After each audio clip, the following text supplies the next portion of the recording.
Menamakan Nabi Muhammad dengan Habib ini juga tidak pantas, tidak layak. Nabi Muhammad itu digelari oleh Allah Khalilullah. Khalilullah itu tingkatannya lebih tinggi daripada Mahabbah. Jadi kalau kita sebut beliau Habibullah, artinya kita turunkan tingkatan Nabi kita, Nabi Muhammad SAW. Salatu wassalamu alaika ya Habibullah. Ente kadang-kadang sok paling yes. Mungkin risih ya dengan orang maulidan itu. Ya Nabi salam alaikang, ya Rasul salam alaikang, ya Habib salam alaikang. Mungkin risih ya. Mau nyalahkan ya. Jadi kalau nggak menyalahkan orang itu gatal gitu ya. Saya kira tidak perlu pandai, selalu saya ulang, tidak perlu pandai. Cukup kalian jangan ta'assub, cukup kalian tahu diri, kalian itu nggak ngerti. Sehingga kalau ada orang ngomong jangan langsung ditelan. Kalau ada orang yang mengkritik orang itu jangan langsung ditolak. Karena kamu tidak paham mana yang benar. Saya nggak bicara ustadznya, kalau ustadznya persetan lah ya, dia mau apa. Jamaahnya yang kasihan. Sudah tidak punya pembanding, buta, dicekoki yang begitu. Ada orang memberitahu, mengkritik. Nggak terima, dianggap mengganggu dakwah sunnah. Sunat palelu menyan. Assalamualaikum warahmatullahi wabarakatuh. Bismillahirrahmanirrahim. Allahumma sholli ala sayyidina Muhammadin wa ala alihi wa sahbihi ajma'in. Amma ba'du. Ja'alana min ahlil khairi was sa'ada fid dini wad dunya wal akhirah. Amin. Allahumma amin. Ustadz ini mengatakan bahwa kalau kita menyebut ya Habiballah, itu justru menurunkan derajat Rasulullah. Catat kalimat itu. Lalu kita saksikan fenomena berapa ribu bahkan berapa juta orang yang terbiasa mengatakan ya Habiballah. Berarti di mata Ustadz ini banyak sekali ya orang yang menurunkan derajat Rasulullah. Padahal kalau menurunkan derajat Rasulullah itu konsekuensinya berat sekali. Ternyata Masjid Nabawi di hadapan makbarah Rasulullah langsung, syekhnya mereka melafatkan assalamu alaika ya Nabi Allah, assalamu alaika ya Habiballah. Kita heran, kok bisa syekh mereka di Masjid Nabawi, masjid terbaik setelah Masjidil Haram, di hadapan kuburan Rasulullah Shallallahu Alaihi Wasallam, berani merendahkan Rasulullah dengan memanggilnya ya Habiballah. Kira-kira Ustadz yang sebelah itu bisa jawab nggak kalau ditanya begitu? Itu Syekh kok beraninya gitu loh. Di hadapan Rasulullah langsung, di hadapan kuburannya. Bahkan pakai sirotnya mukhotob. Assalamu alaika. Artinya dianggap ada di situ. Bukan assalamu alaihi. Bukan assalamu ala nabi. Kita ya, kita itu bersolawat. Misalnya assalamu alaika ya Habiballah. Atau ya Nabi salam alaika. Ya Rasul salam alaika. Ya Habib salam alaika. Kita mengucapkannya mah jauh pak. Lah mereka di hadapan kuburannya langsung. Berani nggak itu Sutet itu ngomong, wah itu merendahkan Rasulullah Syekh Arab Saudi itu. Berani nggak? Atau jangan-jangan ada yang salah dengan Ustadz tadi itu ya. Inilah ya, kalau kita sudah bingung menjelaskan kepada kawan-kawan sebelah ini, dibawakan dalil, wah itu ucapan ulama bukan ucapan Nabi. Dipikirnya yang mengatakan ini dalil adalah Nabi. Padahal ya memang ulama. Ya. Dijelaskan begini, wah itu doif, itu riwayat lemah. Ya sudah kita tontonkan saja. Ternyata ya, di Arab Saudi, di Masjid Nabawi, di makbarah Rasulullah Shallallahu Alaihi Wasallam ada syekh yang mengajarkan, mengajak jamaahnya ramai-ramai merendahkan Rasulullah gitu. Saya kira tidak perlu pandai, selalu saya ulang, tidak perlu pandai. Cukup kalian jangan ta'assub, cukup kalian tahu diri, kalian itu nggak ngerti. Sehingga kalau ada orang ngomong jangan langsung ditelan. Kalau ada orang yang mengkritik orang itu jangan langsung ditolak. Karena kamu tidak paham mana yang benar. Kamu nggak ngerti, Ustaz, kamu bilang ini hadis sahih, ini hadis dhaif, ini tidak kuat. Kamu kan nggak ngerti.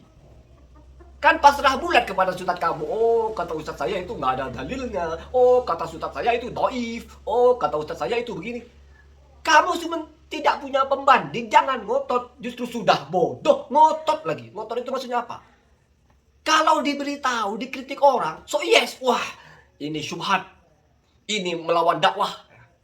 Padahal kamu belajar Islam. Saya nggak bicara ustadznya. Kalau ustadznya persetan lah ya. Dia mau apa? Jamaahnya yang kasihan. Sudah tidak punya pembanding, buta, dicekoki yang begitu. Ada orang memberitahu, mengkritik. Nggak terima, dianggap mengganggu dakwah sunnah. Sunat palelu momenyan. Jadi begitu ya. Faktanya seperti itu. Kamu kan tidak tahu. Kan kamu percaya bulat-bulat sama ustadz kamu itu. Karena kamu tidak punya pembanding. Ustadz kamu bilang, ini rijalnya ada yang namanya ini doif. Padahal ikut Syekh Albani aja. Kamu nggak ngerti. Sehingga, oh iya ya. Berarti hadisnya itu nggak bisa dipakai dalil ya. Ditanya, ada nggak kunut? Ada, tapi hadisnya doif. Sehingga kamu, oh berarti kunut itu salah ya. Kamu diajak menyalahkan Imam Syafi'i. Karena kamu tidak tahu, kamu mangap. Ya, so iya, oh iya ya, itu. Kita kasihan, lama-lama nggak kasihan, geli lama-lama ya, bukan kasihan, lama-lama geli.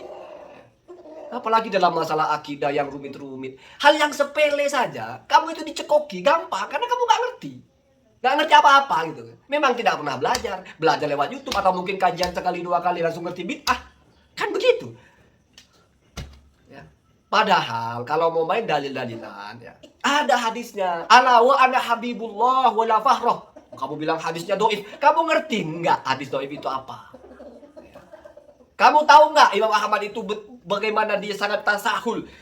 Begitu entengnya dengan hadis doif itu selama bukan dalam hal yang sangat urgen. Ya. Kamu, hadis doif. Seolah-olah kalau doif itu bukan hadis ya. Selanjutnya, kalau mau ikut ulama-ulama, kalau kamu tidak percaya, ini kan siapa tahu itu bukan ulamanya, tukang sapu ya, silakan ya. Ada kamu kalau baca kitabnya kitabnya Aqidah At-Thahawiyah. Di situ ketika bersolawat, Imam At-Tahawi menyebut Habibur Rahman. Kamu mau bilang Imam At-Tahawi itu merendahkan Rasulullah. Lalu kamu yang memuliakan. Ente kadang-kadang sok paling iyes. Mungkin risih ya dengan orang maulidan itu. Ya Nabi salam alaikang. Ya Rasul salam alaikang. Ya Habib salam alaikang. Mungkin risih ya. Mau nyalahkan ya. Jadi kalau nggak menyalahkan orang itu gatal gitu ya. Entah bagaimana ceritanya gitu ya. Kadang-kadang ya. Ente kadang-kadang ya. Padahal ya. Kenyataannya ada. Bahkan ya, kalau mau main pendekatan secara akal. Karena dia akan ngomong pakai logika. Nggak pernah ada ulama yang mengatakan tidak boleh memakai Habib. Karena Rasul sudah punya gelar Khalil. Khalil di atas Habib. Tidak boleh pakai yang bawah. Nggak pernah ada ulama mengatakan begitu. Sampai goblok kita cari. Nggak akan pernah ketemu. Orang itu ada yang ngomong begitu. Kalau menjelaskan bahwa mahabbah di bawahnya Khalil. Iya. Semua paham. Ya. Tetapi apakah kalau kita menggunakan Habib langsung kita merendahkan Rasulullah? Karena Rasulullah banyak panggilannya. Ya Abul Husain, ya Jaddal Husain, Abul Husain bahkan ya.